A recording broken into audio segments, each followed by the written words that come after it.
Right, Alexander, let's talk about media censorship. This time it's out of the UK, and it's the UK government, Ofcom, the official, I guess, media regulator. They have stopped the Chinese state broadcaster, CGTN News Network, from operating in the UK.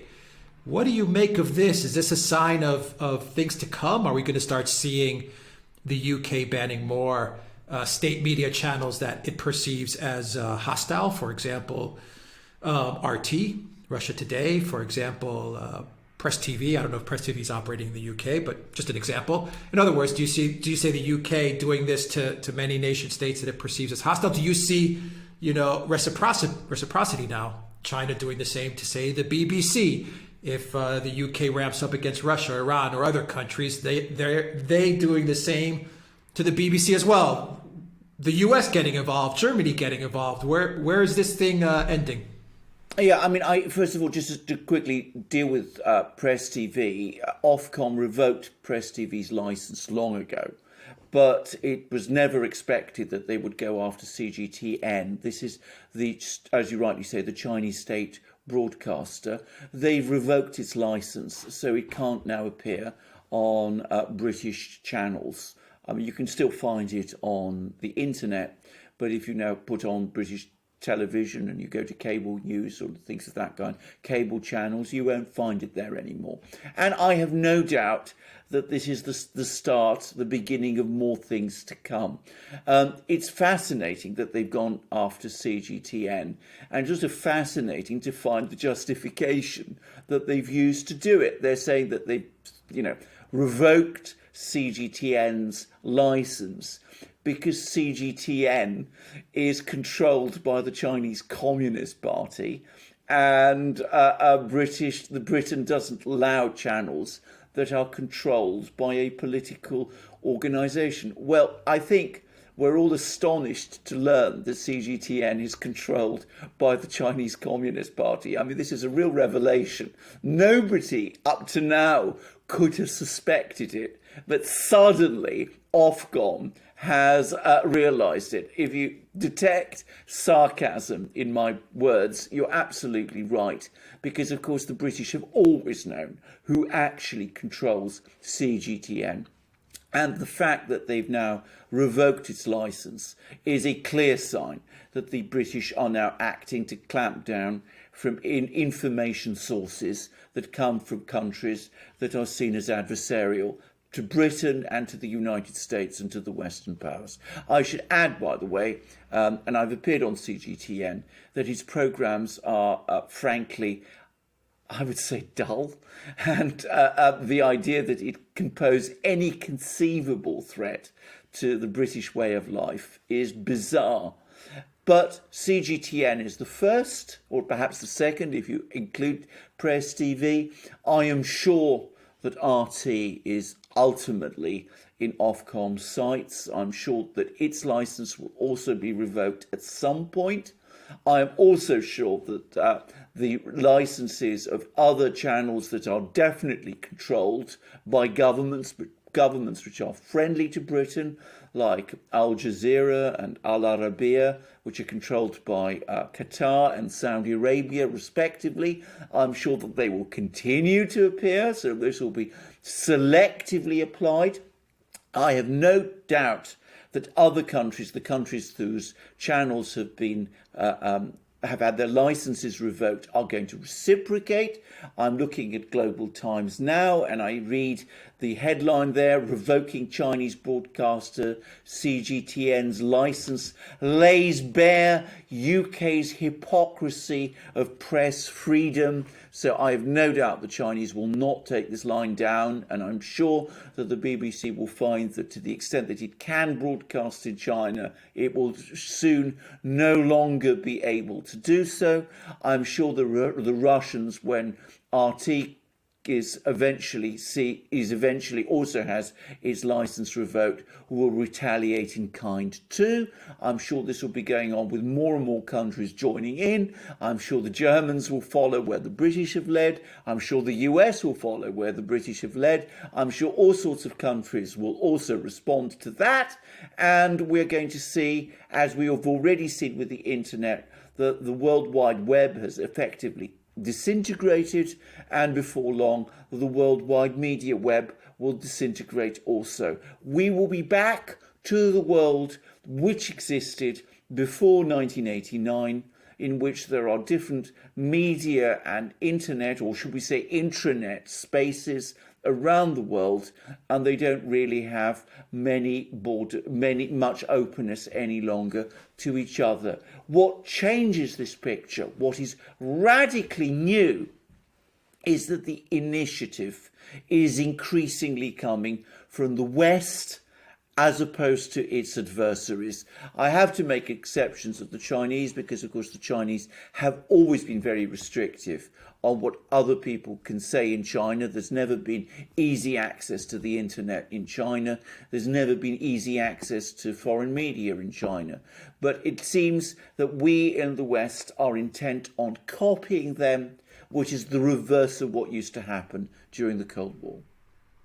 Right. Yeah, I mean, I agree with you. The media seems to be following in the footsteps of where the internet, specifically social media networks and messaging networks, are going. And I mean, what set in motion the social network side of things of getting fragmented was obviously the censorship and the banning of U.S. President Trump, and that set the wheels in motion. And now I think it's going to be difficult to turn back. Every country is going to start taking actions and taking measures to stop the influence of what are now openly known to be politically biased social networks.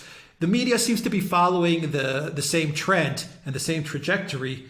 My question to you is, China can withstand this. There's no doubt about it. I don't think that China is losing any sleep over having, their network, their English-speaking network, banned in the UK, or even if it was to be banned in the US, for example. I don't think that affects China. But what about other countries, like, for example, Russia and so a channel like RT?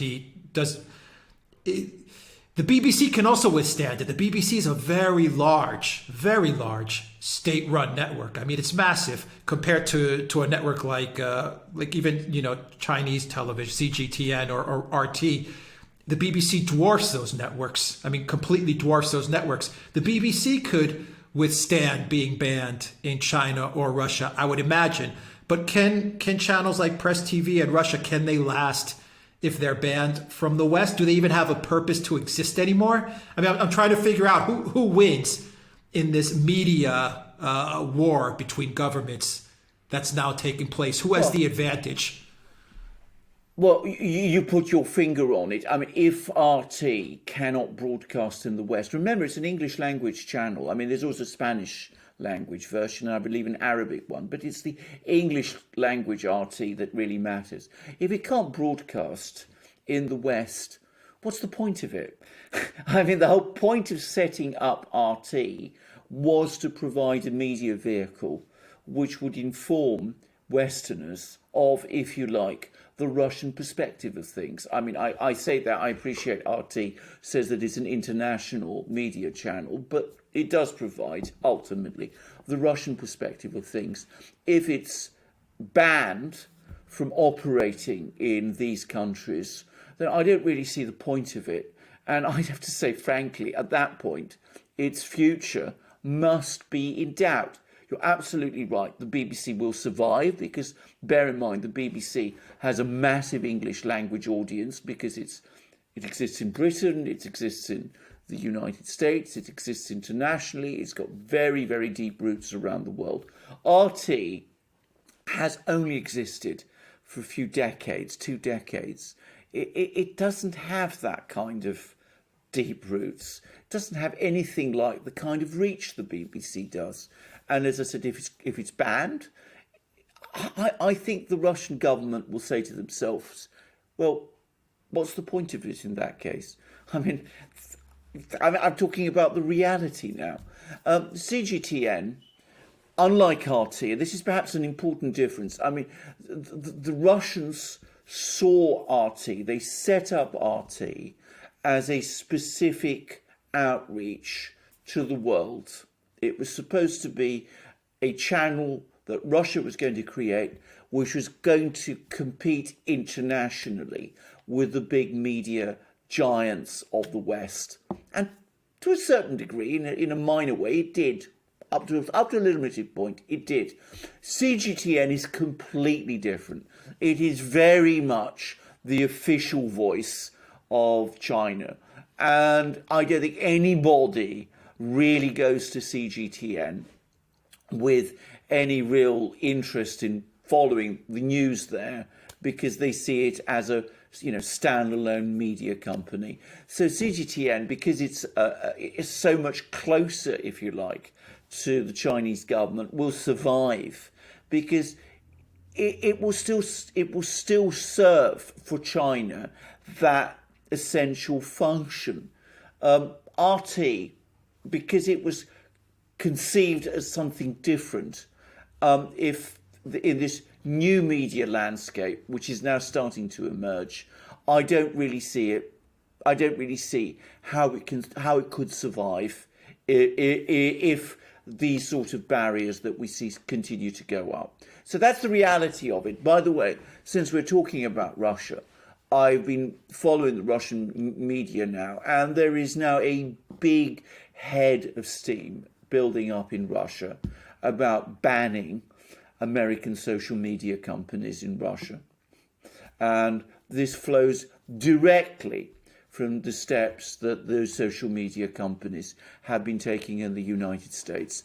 They've been saying, look, if the US takes this sort of approach, we don't want these companies operating in Russia anymore. They're obviously agencies of the United States. They're not real independent companies, as they claim to be. So we're going to take action against them. And I've been seeing more and more of this happening. Nothing yet has been done, but it's been actively talked about. And my prediction is that it will happen. Yeah, it's coming. I mean, I did a video on my channel a while back where Putin announced that if the social media profiles of state broadcasters aren't all treated equally, for example, RT's account on Twitter says Russian state media, or TASS's account on Twitter says Russian state media, while the BBC's account on Twitter doesn't say British state media. So he made that point that they should all be treated equally. If they're not, then he said the Russian government will take action. He didn't talk about banning, but he talked about throttling down their traffic or other measures. But I agree with you. I think it's coming. But I'm still trying to figure out, the BBC or American networks have the advantage that they broadcast domestically in English, and they export their product and their original productions out in English. And because English is the international business language, it can be consumed by a lot of people, by tens of millions of people, even outside of their own country. So that's the advantage that the BBC has, whether it's doing news or whether it's creating its own original productions or TV shows. Like CGTN or RT or Press TV, they don't have that. They don't have the domestic market, being in sync language-wise with the international market. It would be huge if the Russian language of RT as a broadcaster was also spoken outside of Russia, or the same with China, outside of China. Yeah. They just don't have that international market that the language gives to the US or the UK broadcasters. So I mean, listening to you, I would imagine that in this specific area of international media influence, it seems that the UK is taking a calculated risk where they feel the BBC is strong enough that they could block out CGTN and any other broadcasters while keeping the BBC viable and prosperous. Absolutely, I think that I think they're absolutely right. I think that they calculate absolutely correctly that on this issue, Britain and of course the BBC and of course the big American networks are, in a position of overwhelming strength. If you revoke the license for RT in Britain and ultimately in the United States, then, as I said, the English language service of RT, which is, to be very clear, the main flagship service of RT, ceases to have meaning. If the Russians do the same to the BBC or CNN or whatever, they just shrug their shoulders and say, well, we've lost a certain market which wasn't ultimately very important to us. But in all other respects, we continue as we did before. So absolutely, I mean, the British, and I'm sure there are people in Washington too, say to themselves, on this issue, we are in an overwhelming position of advantage, and let's make the most of it. So I think we will see that. Now, I don't follow it at all, but I gather that RT does have a fairly successful Spanish language service, which broadcasts well in South America, and it has an Arabic service, and maybe those will continue to have traction. But the big one for RT is its English language service. And if the barriers start going up, then frankly, as I said, the point of it, as far as I can see, would start to disappear, because what would be the purpose of it anymore? Yeah, and just in closing, then the US could just go to YouTube and just say, YouTube, just take out CGTN or RT or Press TV as well. I mean, that could be the final, once they get the media channel off the cable networks, of the cable providers, then they could just take the next move and just completely, block them off from the big platforms as well. So, I mean, it's terrible because you don't want to see this. You want to see everything open and everything free flowing. But I think you're right. In this case, there's an overwhelming advantage. Absolutely. I mean, no question. Obviously, within China and Russia itself, it's different. I mean, Russian television companies and Chinese television companies will continue as before. But this attempt, which, by the way, the Chinese had to a far more limited extent. As I said, CGTN is not a Chinese equivalent to RT. But this attempt that the Russians made to set up their own international broadcaster, similar to the BBC, similar to CNN, similar to all those sort of channels. I mean, I'm going to make a guess, which is that its time is soon going to be up, because it cannot function in the world that we see, the information world, which we see emerging. I mean, already, as I understand it, it's under tremendous pressure. Yeah. Big move made by the UK. Big move. Oh, absolutely. It's a huge move, because in itself, going after CGTN, as I said, it's not a big channel. I mean, frankly, you do meet people in Britain who go to RT. The only people realistically who go to CGTN are business people who are interested in doing work in China. There are people like that, and the Chinese community in Britain. Other than that, it really doesn't have a huge amount of traction here. RT was a bit different, and there was a time when it was breaking through in a limited way, but it was actually beginning to reach out and bring in a sort of bigger audience. But I think that's ending, and I suspect that in 5 years it will, at the outside, it will be entirely gone. All right, Alexander Burkhurst, thank you very much. Guys, look for us on PayPal, Patreon, Subscribe Star, and also Bitcoin. Help out this channel. We need all the help we can get.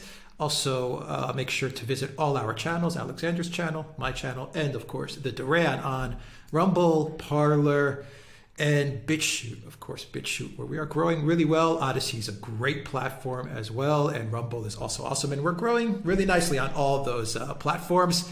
You'll find all the links down below. And of course, the Duran shop. Pick up some merchandise, maybe a nice t-shirt with the USA flag, navy blue, black logo, USA flag in the middle, or a magic mug. Oh, or a magic mug, or a great hat. You can see them here, and our wonderful t-shirts, as Alex said, and our fantastic sweatshirts and hoodies. You can find them all in the Duran.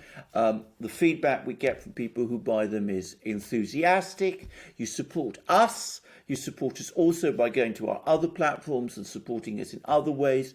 Remember to subscribe to our channels. Also, mine, the Durans and Alex's, and also please join us in our next broadcast.